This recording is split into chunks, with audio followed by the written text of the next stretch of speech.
You thought this movie's about a train, didn't you? Me too.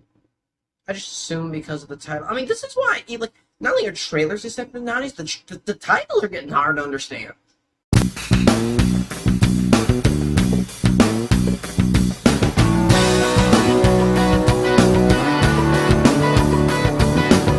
Night Train was directed by Shane Stanley, stars Dior Beer, Danielle Chutrin, and Joe Lando. And here, a woman who's really good at driving and really good at fighting finds out that her son needs treatment. So in order to get the money for that, she decides to run an illegal shipment to Las Vegas by way of her truck. And along the way, she encounters the law, she encounters dangerous people, and people who would like to see her not get there on time.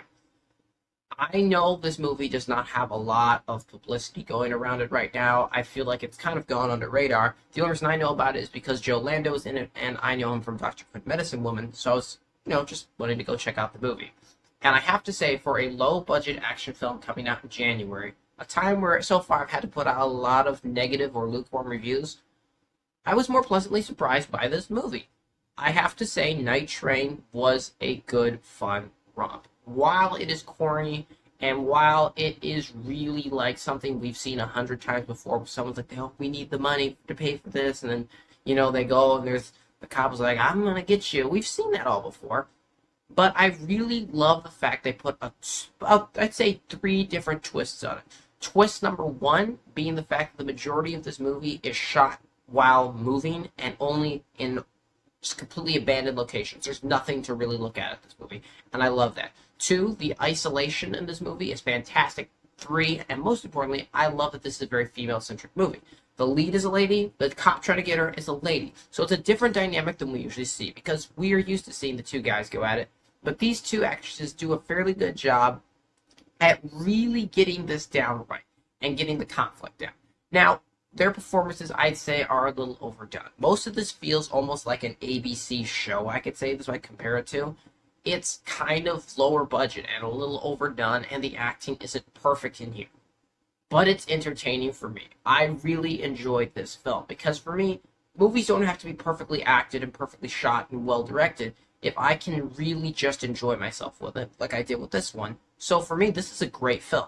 Not necessarily perfect, but great on the level for what it was going for and the budget it had and the work put into it.